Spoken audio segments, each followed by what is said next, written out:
La vie, la mort, les chiffres affichés font le récit de ce combat à l'échelle de chaque malade. En réanimation, 900 personnes font un séjour plus ou moins long. L'espoir, à travers le savoir-faire des personnels et l'évolution technologique. L'ECMO, un chapitre supplémentaire dans ce combat. Une machine miracle, elle peut remplacer le cœur et les poumons, le dernier lien avec la vie. C'est des gens qui, sans l'ECMO, ne passeraient pas le cap et bien sûr ne pourraient pas survivre. Et de bons résultats ? Les résultats sont bons compte tenu du fait que c'est des patients qui seraient décédés de toute façon.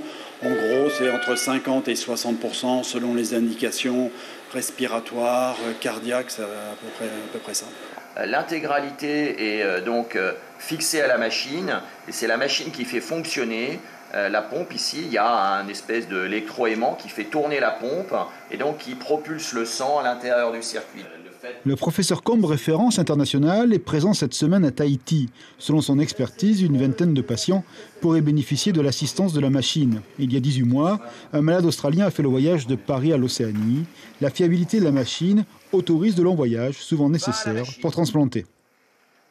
Cette machine-là, elle est toute petite et elle peut même être transportée dans un avion sanitaire, dans un hélicoptère quand on fait du rapatriement sanitaire, etc. Donc c'est la révolution. Cette machine-là, donc on peut la sortir de son petit chariot, la mettre sur le brancard et c'est effectivement extrêmement transportable et c'est aussi une des révolutions de cette technologie-là, le transport. Donc on peut penser à amener un patient d'ici, Tahiti, jusqu'à Paris.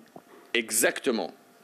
Et on va le faire. On va le faire avec le docteur Beaunieu et son équipe dans les semaines ou les mois qui viennent. C'est sûr, puisque ils ont des indications, ils auront des indications, par exemple, de transplantation cardiaque, et c'est sûr qu'on va le faire.